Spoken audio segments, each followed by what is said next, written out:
To be continued. 3 little words that hold the secret to the next great story.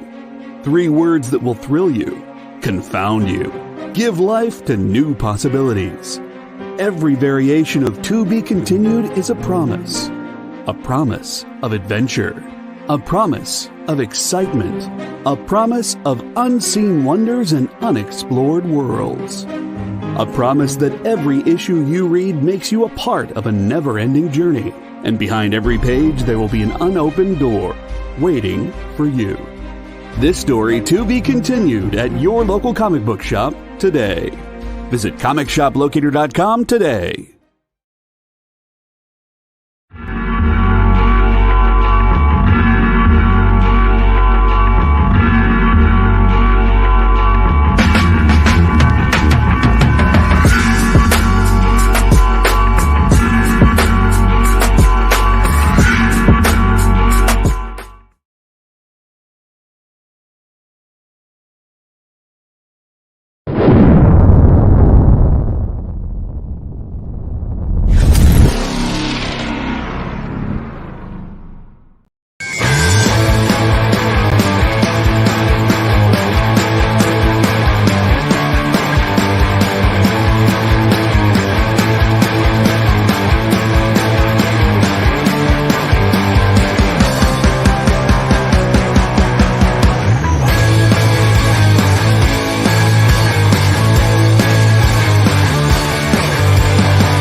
Everybody, welcome to Minute to Skim It.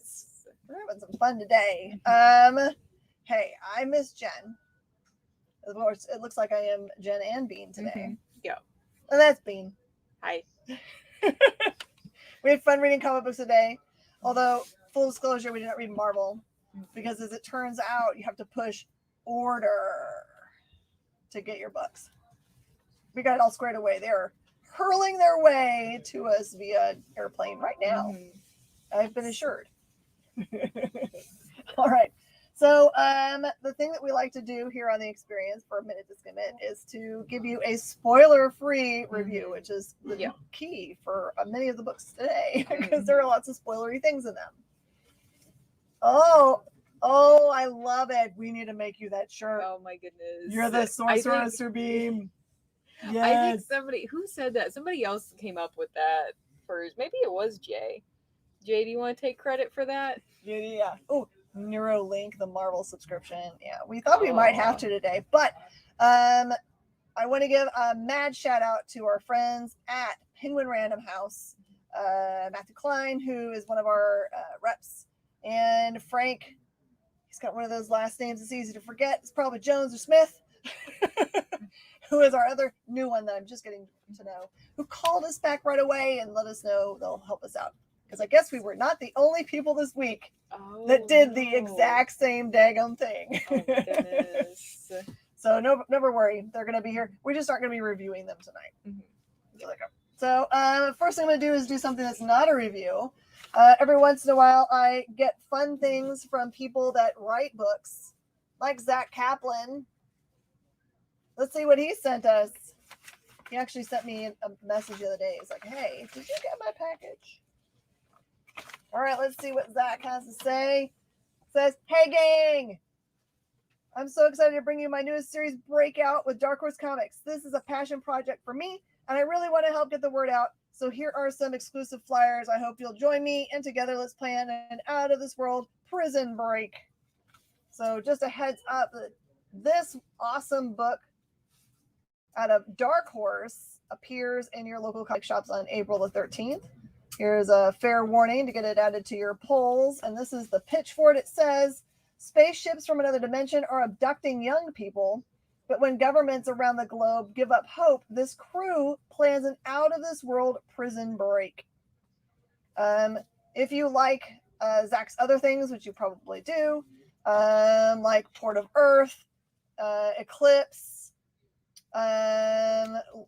Lost City Explorers, and there's one more. Every single one of his books has actually been picked up for development. So here's, you probably can guess, for a guy who writes and lives in LA, probably he has gets to do lots of pitches. So this is, I think, his first at Dark Horse. So think about adding that to your pull list. Again, you've got some time. Says if you enjoy Ocean's 11 or other thrilling heist and prison break series, you'll like Breakout. Excited for that one. Mhm. Could be good. I'll talk to him about a variant cover because I think we've done a variant cover for just about every book he's ever done. Your turn. Okay. Oh, I know I didn't actually review anything. Yeah. Should I review something? Let's see here. Let me talk about this one first. We'll just start at the top. So this is Manor Black. It says Fire in the Blood as the what do you call it? The little secondary title there. So this is from Cullen Bunn, and this one is awesome. I did kind of quietly sneak this into my pile instead of yours today. I was like, I'm reading this. All fun. That's all fair in, what is it? Comic book reading and war. I think that's exactly the quote. Yep, that's it. So this one is, and I'm trying to remember the exact term they use. So this story is about a family who for generations has, they're blood magicians. Ooh. Yes. And so this is the story of the family, which also, it starts off immediately with, two characters named Reginald. And I believe the other character's name is, it's some flower. I think it might be Daisy. And so, but it just immediately, somebody being named Reginald, they're fancy. It's just one of those little like flags. It's like, this is a fancy family. I'm letting you know. And so it is the Black family. That's where the Manor Black, because that's their house has become notorious, and their estate is notorious for like spooky things going on. And so then it starts off with, you kind of meet the family briefly, and then you see that actually they're upset because the sort of patriarch of the family, he is actually spending more time with an outsider. And she is a fire mage who's doing incredible things. That's her on the cover with her eyes glowing in fire, and she's working on learning her powers, and you start getting hints throughout the book that maybe she's not as much of an outsider as they think she is, so that she has connections with family going back. And it also has a lot of flashbacks where it's showing you like the history of the family and how they're going. So there's a lot going on in this book, and it's so good. One of my favorite little details of this, which you can see if you look at the cover, is all of these leaves. Okay. And it's set, I'm guessing, I don't know if it's set, it says exactly where it's set, but it's set in this like very lush like forest. And just the way that the leaves and the trees and everything are drawn in this book, I just loved it. That was just like a small detail, but absolutely. Brian Hurt. Yes.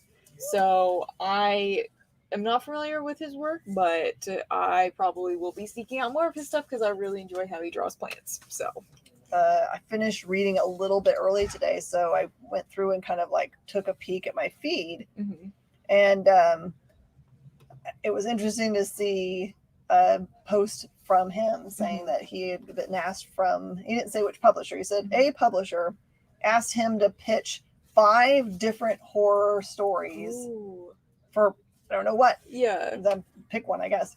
But he said he acted like it was just like not. Of course, I pitched them all very easily. Yeah. And I'm just so amazed because almost every single book that I pick up that is kind of like horror, I look down and I expect to see Cullen Bunn on it, no matter what. Maybe Joe Hill.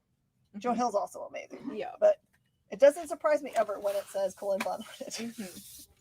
Makes me happy. Sometimes Cullen Bunn has got like 5 books to release in a week. Oh, yeah, goodness. Boy, he must just do nothing but write, but she's a writer, so it makes sense. Okay. Ooh. This is a big, thick book, and I had to like call the ball on it because I was like, if I finish this book, I won't have any time to read the rest of the amazing stuff. It was getting really good. When you're watching a show And then someone comes in the room and says, hey, we have to leave. We've got an appointment to do something. And you're like, no. It's kind of the way I felt. Where I looked down and I said, I've got, 5 more books to read and not enough time. So Belle 25th Annual is an actual really good place to jump into the Zenescope universe, because it's not just about Belle. It's about a bunch of their main characters. And as they introduce them into the story that they're telling here, it actually gives you reference point for which book that they're talking about that character came from, or the interaction that character had with this character. When did that happen, and where can you find it? And I always appreciate books that do this. So I think Marvel does this really brilliantly when they kind of like just randomly say, you remember when this happened? And then there's a little block down there that says asterisk. There's where it happened. And then you can go hunt it down. Unless it's an impossible to find book, then it's not fun. Usually Donny Cates does it. And Donny Cates is always putting asterisks to books that you can't hope to buy, because there were other books that he already made that are hot books. Thanks. I'll go out and find that right away.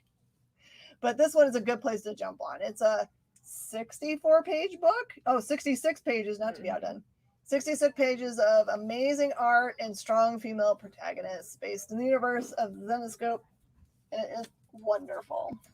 See, the thing is, we didn't have as much to read this week, but we had that big boy, and then I had this one and this one, which were both long, and you had that one. I kind of overachieved today. Yeah, so we got to spend time with stuff we usually couldn't have time to read. Here, I'll do my long one that I did read most of it. I did have to skim a little bit when I got to the end, but I got to read Geiger, the 80-page giant with all these stories that were on the cover. And of course, we, on Tuesdays we get the books in, we process them, and then I sit down to read. So I just grabbed this one, I sat down, I started reading, and then I sort of spent time looking at the cover and realized, like, and it tells you on the cover, these are the stories that you get inside of it. It says we have Milky Way, the Disco Queen, the secret origin of Barney. Look, it's a little dog with 2 heads. Oh my goodness. And then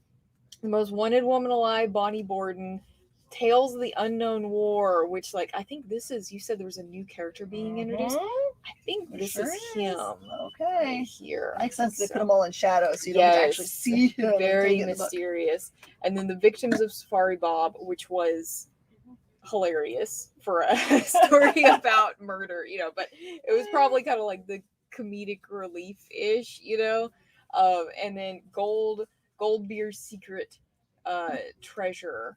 Of course, The Last Nuclear Night. And this was so good. And like you were talking about, with that one being a really good roadmap of like all these different characters, I had not gotten a chance to read Geiger yet, but this one really shows you like everything and gets you immersed in the world and what's going on.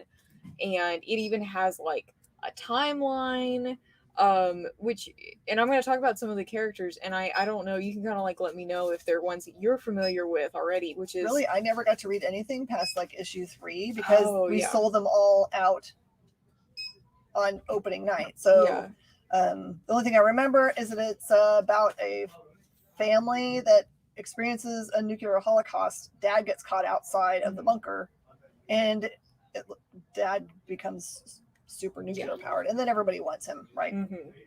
And this one is introducing you to the world where actually it starts with George Washington, if you can believe it. Of course it does. And George Washington, not to be spoiled because this happens literally 2 pages in, uses magic, and that's how he ends up like winning the Civil War, or not the Civil War, the Revolutionary War and everything, is because he's like a magician with like powers. And the Redcoat, who's the character that you see most like first in this one, is actually like, because of the powers George Washington used against him, has become an immortal like Civil War soldier who's still out there wearing his Civil War like uniform, and has become like a hired assassin who's immortal.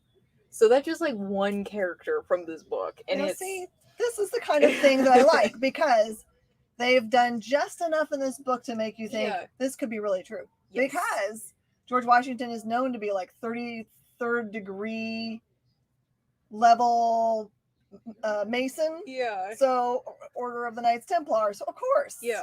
Of course.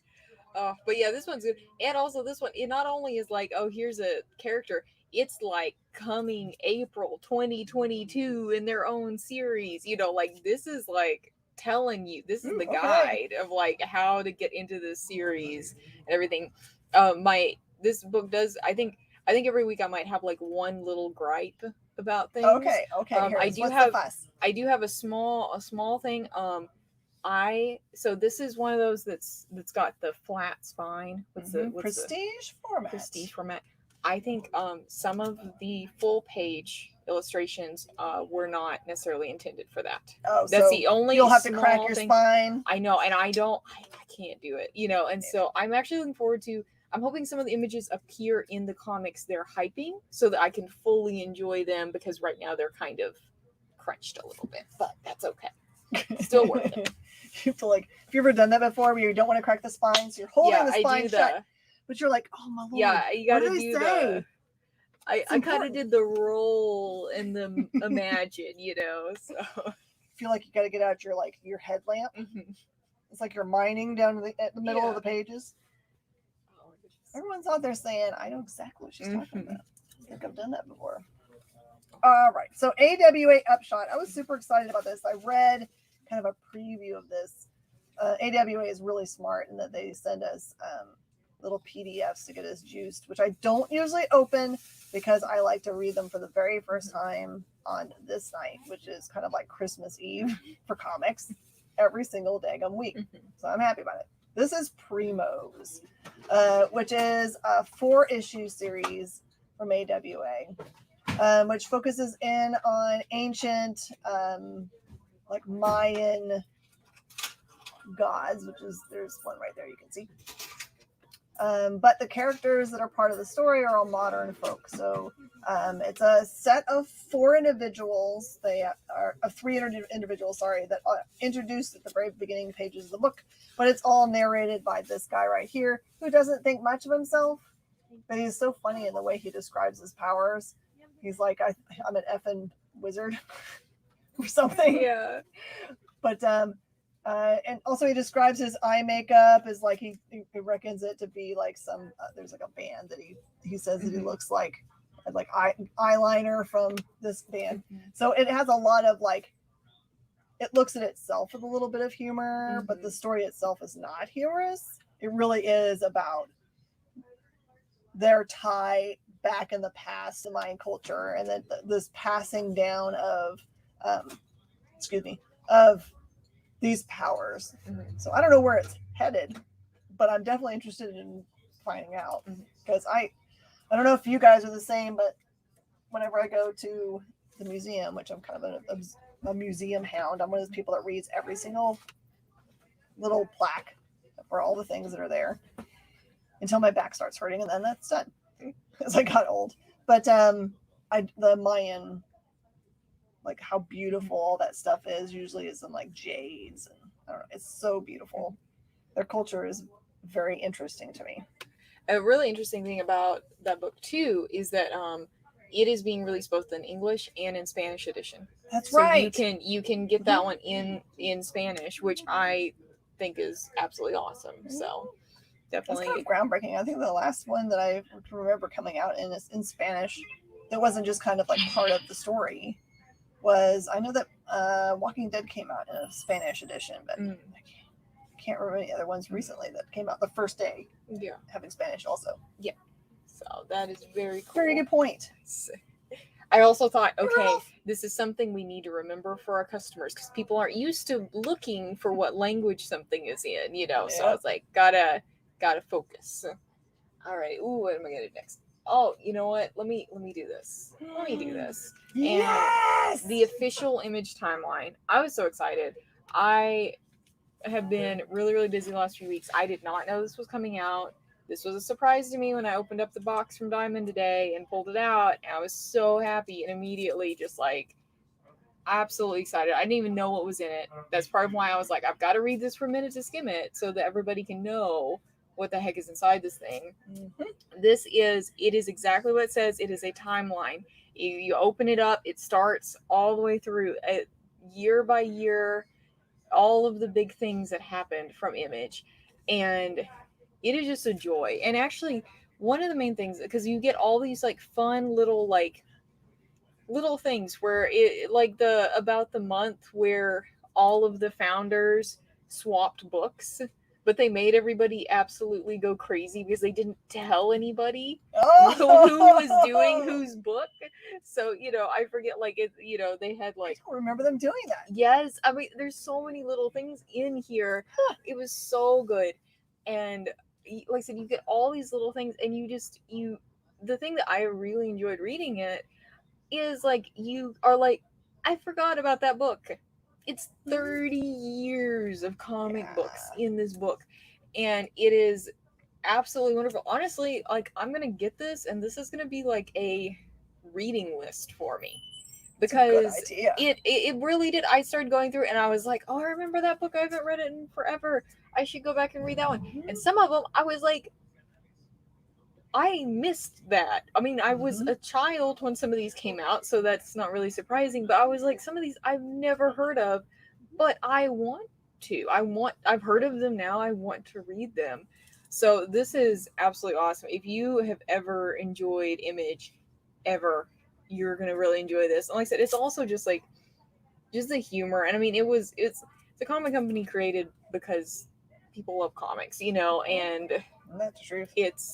Yeah, this was an absolutely incredible one. They've also got really fun things in the back. So this is really good also if you're a collector, because it has all of the different things about all the different like first appearances and number ones. And then at the end, it also has different like collectibles. It has pictures of all the statues, all the toys, all those things. So it's very cool. Like I said, honestly, in a way, it's a story, and it's also can be easily used as a collector's guide too. So I love that one so much. And you got to talk to Jim Valentino, right? I did. So things that I learned when I was talking to Mr. Valentino that I did not know at all before is I didn't really understand. I knew that it was a bunch of guys that decided to strike out on their own from when Marvel was their kind of like common bounding. But I didn't realize that when they made that decision on this day 30 years ago, that they didn't have any infrastructure set yet. They all said yes, all hands in, break, 7 guys. And it was a huge risk because a lot of them were at the top of their games at Marvel, like McFarlane and Jim Lee. And so it was a huge risk for them. But they really wanted to do something that was going to make a huge impact for all of time for comic books. And it really has. When you look 30 years out, they're the number 3 company, and they have been for a long time. And they are well looked up to. They have a lot of creative people that started out there. People like Zach Kaplan, you can find their work there. And so they didn't have their own infrastructure, so their first books came out under Malibu's banner because they had the infrastructure to make that happen. So I did not remember that from the early days. My early days of comics kind of coincide with theirs. So I started in comics in 1992. So I also was born this day, and not in February, though, I don't think. So it's not true. But I did get to talk to Mr. Valentino about all those early day things. So the interview is put here on the experience. You can totally find it. It was our talking shop on Monday. And also if you read this and you watch the interview and you're like, I need to know more. There is a really great documentary, I think, on Netflix about the founders. And If you it's done really well. If you head over to our YouTube page, just that section of Talking Shop has been re-uploaded separately. Oh, brilliant. And thrill of my life, I got retweeted by Jim Valentino today. So I'm just going to die now. Oh, man.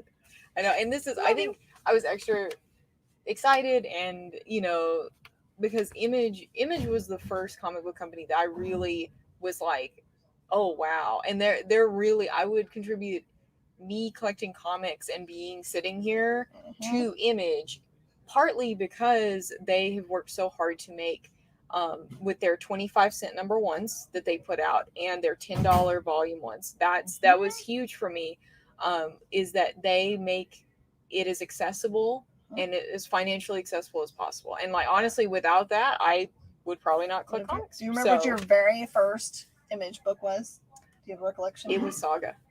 was Saga was Saga, my okay. very first one, and I just fell in love immediately. And I think it was the 25-cent number one Image first that you can get, and I just fell in love. I was just like, I need the rest of the story, and I collected it. So I think if I was going to be really honest about what I picked up first, I think it was Shadowhawk. Mhm. Because that daggum really pretty black cover. So mad props to the cover. Anyone else have a first Image book that they picked up? Type in your recollections. We'd like to share. Maybe you'll tell people their new favorite one they should try.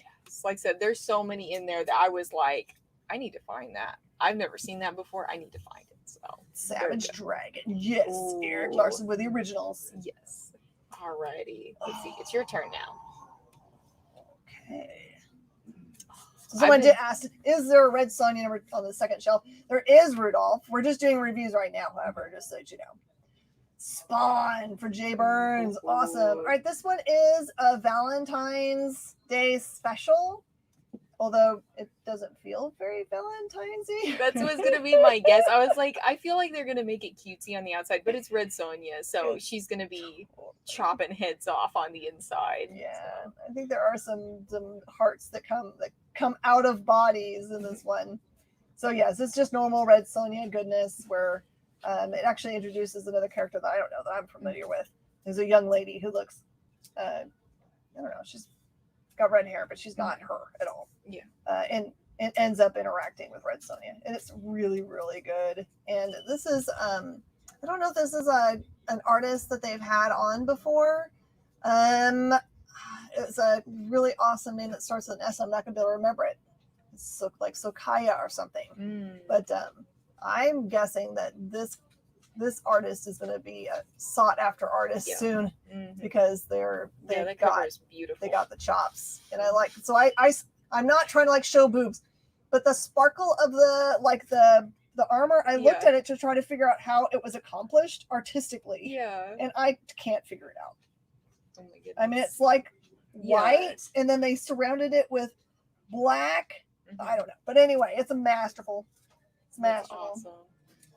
All right. Ooh, you know what? It's time. It's time for me to talk about New Masters, which is absolutely incredible. Also, you know, whenever you see people adding things to their pull box before it even comes out, we've had a lot of that last week. Where you start being like, and I had seen some rumblings about this one already. So this is an Afrofuturist story about, and there is so much going on, and this comic is phenomenal. I would say if you want one, you need to go get it because they're going to be hard to find. Like, that's just my prediction to you, is that this is going to be a new like hot book, and it is so beautiful. And it starts off with our main character, who you can see here on the cover, and she is basically kind of like a scavenger. Like, she's out kind of scavenging and kind of doing the I don't know why I was thinking about, but like Guardians of the Galaxy, like where Star-Lord's out, like, oh, like he's just out like getting stuff for bounty. That's what she's doing with this very rare but extremely important material, which they call obsidian, and it's like this black liquid that basically everything runs off of. Like all of the power sources and everything, and it's very futuristic. There's like spaceships, people are going into space, and honestly, I'm gonna reread this book because today was Minute to Skim It, but this one, so it starts off with her, this awesome action scene. She's like running, she's like fighting this big crazy creature because there's like aliens and everything, and then it shows her journey from where she was having the battle, which is like way out, like in this like desolate area, all the way back. But it's like several pages where the whole page has no no dialogue at all. And all it says, it'll say like a location, and it has just these incredibly detailed panels of like all these different settings, all these different locations. And you could just sit and look at those for like 10 minutes and just absorb and understand like all these, like the world building that goes on in those pages is absolutely wonderful. And so it's not, so you have sort of who I'm thinking of as the main character. In some ways, it seems like they're saying it for two main characters, and I don't think they've said it yet that they're related, but they might be. I'm not sure, because she keeps declining calls from her mom, and then it shows this lady who is the governor. So I don't know if like, if that's her mom, but I mean the fact that she keeps declining calls, you kind of think, that maybe there's that connection. And so it's her out there roughing it, like stealing stuff basically, and like selling it on the black market and all this. And then it goes to the woman who is the governor and who is like very powerful, but she's having her own conflicts, and there's this whole like socio-political thing going on between the planets. Like it's so good. Like I said, I would say what you're saying is we need a show right away on Netflix. I know it's starring Afua Richardson, because it looks like Afua. Yes, that would be wonderful. Okay, I've decided I have the perfect way to describe this.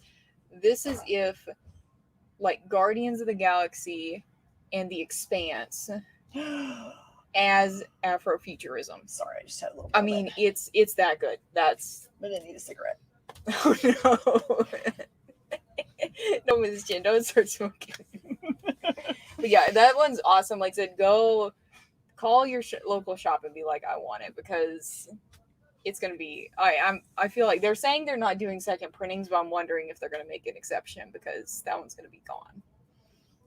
Yeah, I know that they've like have a firm line about this, and they haven't broken it yet, but there's sometimes when like when Rain came out, no lie, I went the day, like after I read it, I went and ordered another 10 of them, because I was like going, I can't not have number ones of this book around.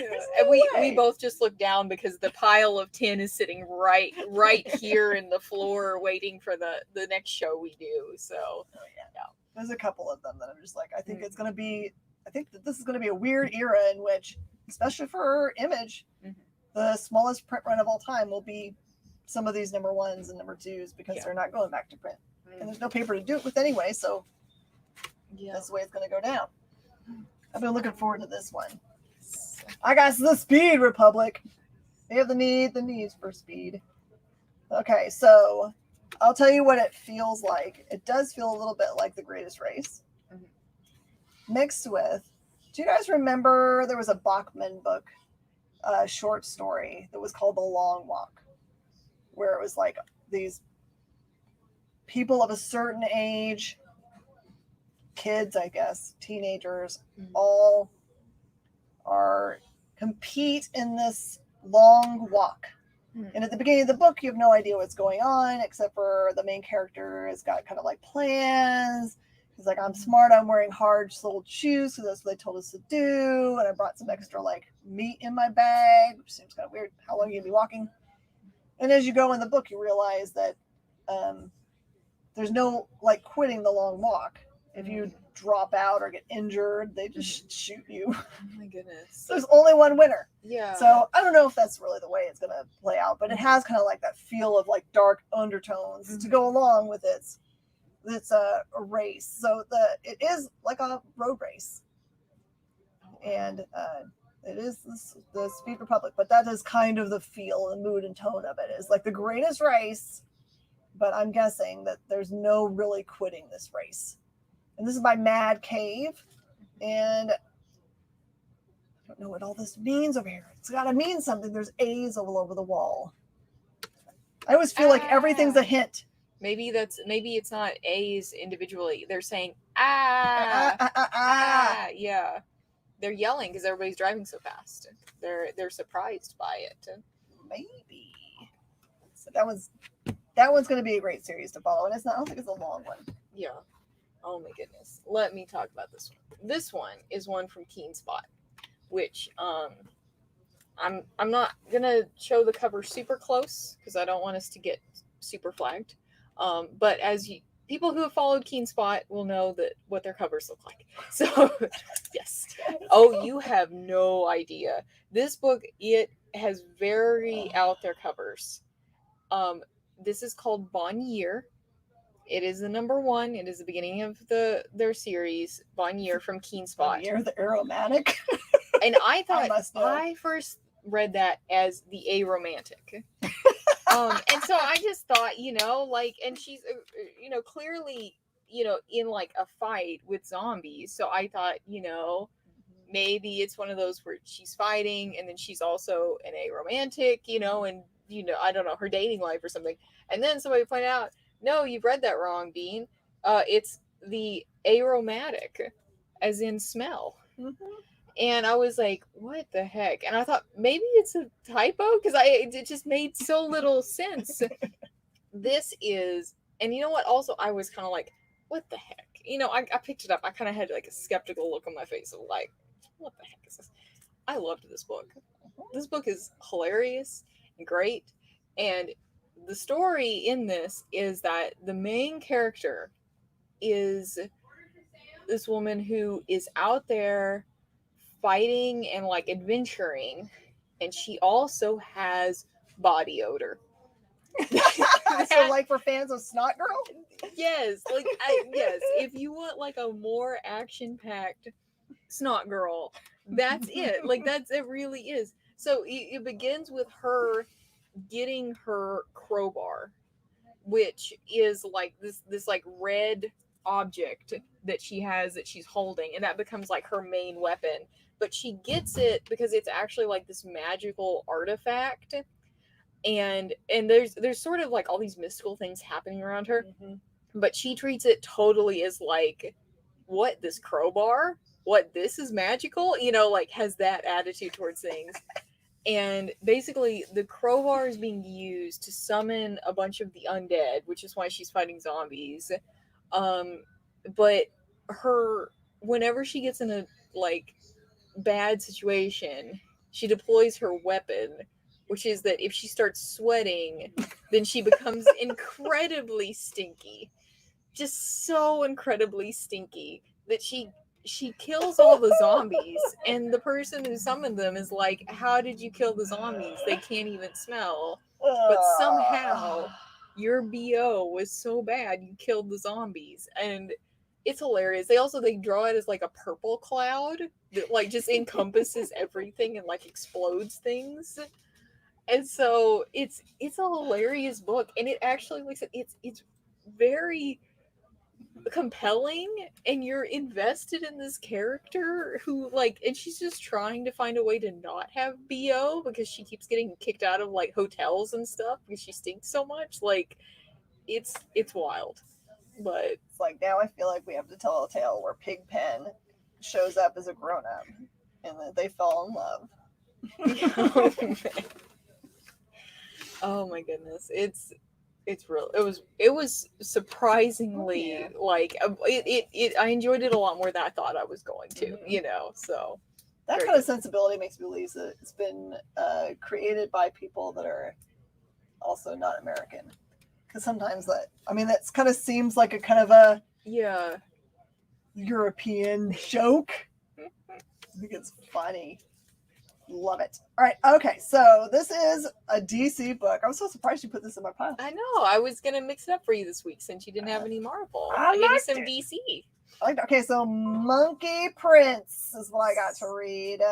Yeah. Mm-hmm. So this is about this young man, high school, who it feels like he probably has like asthma, or at least has like severe anxiety problems that force him to have kind of like wheezy breathing problems. And his difficulties, of course, with this is that he's just moved into this new town, and all the guys are all very sporty that he ends up being around in the book. And so, of course, they make fun of him. And he accidentally gets knocked into the school pool and almost drowns, which is not great. Yeah.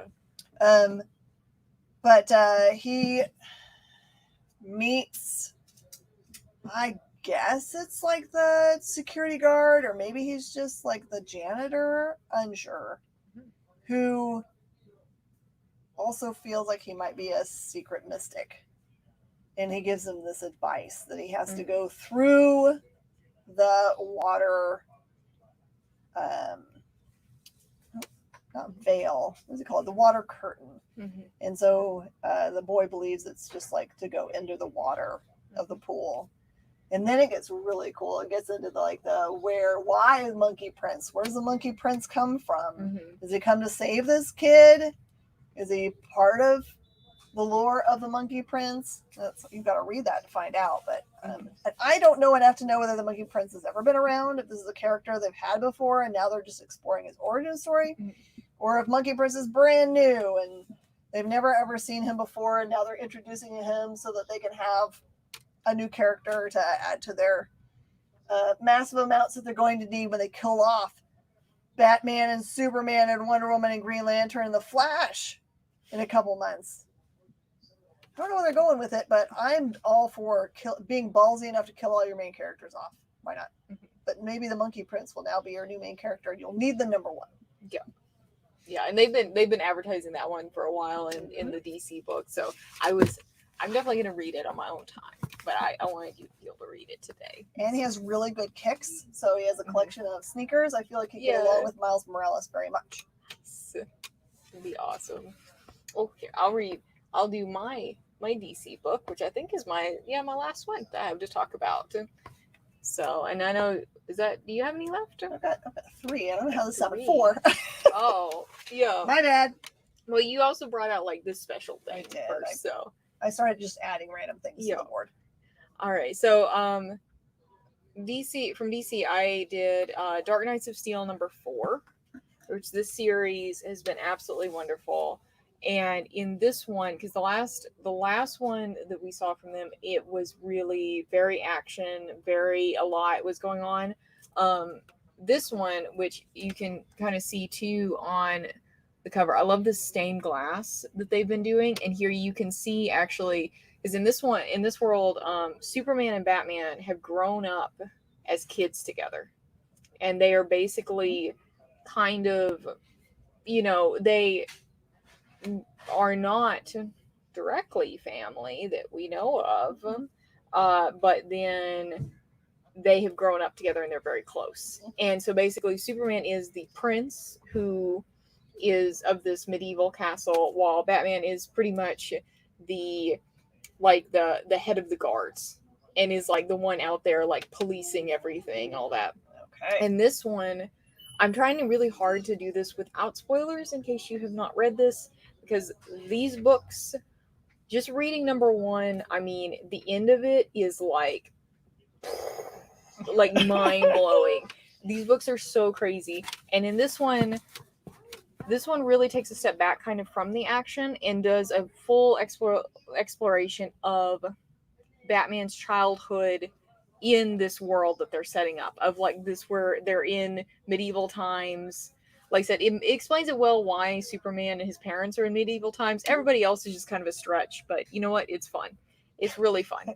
It goes through, because obviously Batman, his parents have died in this. He still has the same similar origin story, and it goes through the whole story, their version of his origin story of how his parents died and why and everything. So this one is awesome, especially if you've been reading the series. Like, look forward to it. Also, I feel like you could probably pick this one up and enjoy it and get into the story from here, because it does do a lot of explaining and a lot of thinking about like why things have happened. So if you did miss the first 3 and cannot find them because they're all gone, this would be a good jumping in point. I think this may be last stop to jump on this bus before it goes crazy and finishes out the series. But they've been exploring a lot, different origin stories, and like they've got the Batman the Night and other things they've been doing. I want them to like get real crazy. And they may have already done them in Elseworlds, but like, why not have a new origin story where both Bruce and his mom die, but the dad Thomas survives, and that's an origin story. Or kill off those and keep the mom. Yeah, they did that with the mom. Mhm. and then she became Batwoman. I remember Love seeing it. that like years ago. So that one, but yeah, this is easily also this is Alfred, by the way, with his sword and his armor on here in the front. This story's been so much fun. Like he looks really cool. yes, they all look cool. Oh, and look up the B cover for this. If you're because the B cover of Dark Knights of Steel, it is absolutely gorgeous. I think if it was up to me, it would become one of those iconic covers they would make posters of and everything, because it is a Norman Rockwell style Harley Quinn as a bard playing like a lute and singing, and it's just beautiful. We've asked DC to make posters for a decade or more. Yeah. They just are not interested. Oh, have you tried saying please? So many times. Maybe if I just show up with money and be like, "Can I license making posters for you?" Yes. Yeah. Of course, we don't have any paper, so I'd have to make it on, I don't know, leaves. We're gonna put it on plastic. Oh, anyway, there's a plastic shortage. Okay. Dark Red. This one is a big, oversized magazine prestige format book called Where Roads Lead. It is a single shot, so you don't have to have anything else, and you don't have to know anything from beforehand, although it helps a little bit. They give you everything you need in this book. It takes place kind of where the last story left off, focuses back in on the main character and his relationship with a gentleman who used to be in the military with him. Of course, he's known him for 96 years or so, but the main character is a vampire. Spoiler alert. And so doesn't age. And he feels guilty because he's not gone to visit this friend who's dying in an old folks home. And the reason he hasn't gone, quite honestly, is because he can't travel during the day, and it's farther away than a day will take as a vampire. And so it describes how he pulls all this off. But then it gets super trippy. It's kind of existential. What happens to a vampire and or a vampire's friend if they cross over to the other side? They go to the good place, the bad place, and what does it look like? And who will they meet there? And you definitely meet this character there. So it's a really beautiful book.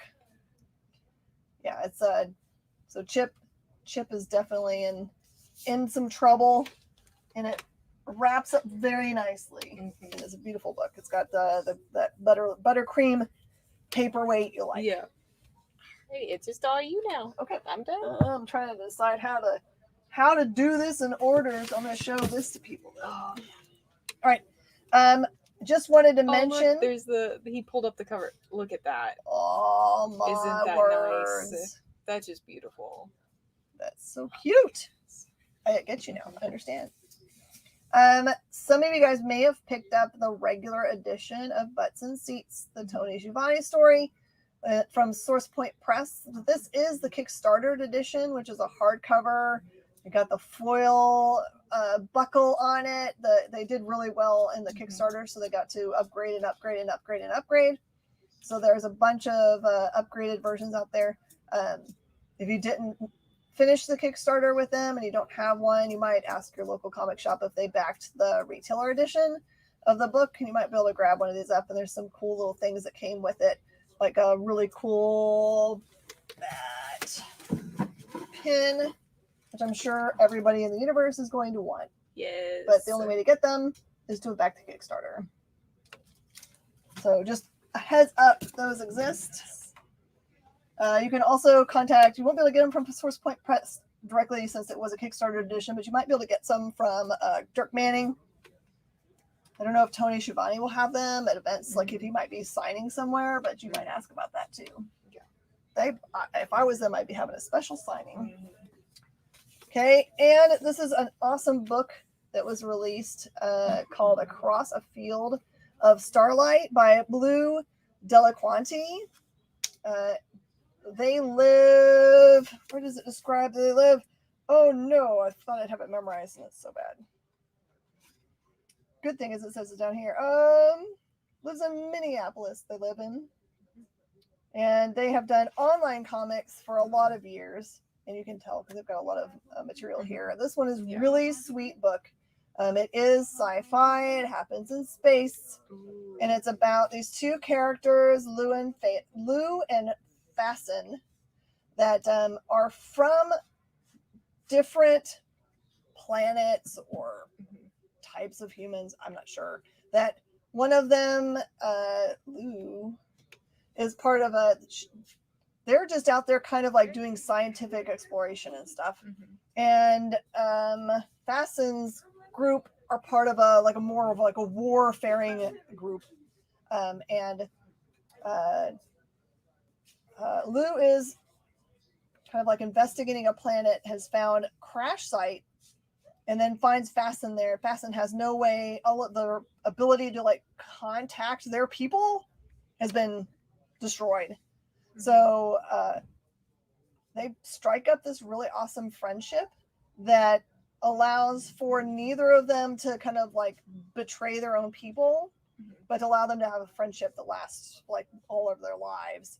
So it kind of like it's a long-term tale of their interactions with each other, and it does have a lot of science in it, which I really like. It doesn't feel like when sometimes there's science books that there's too much science, and you're like, okay, stop trying to throw terms at me I'm never gonna understand. I've never experienced that. I think that Bean would like this book because Bean would be like, of course, I totally understand this. Yeah. Because the way the communication that they come up with is an amazing idea that kind of requires like a lot of time to like sit and think about it.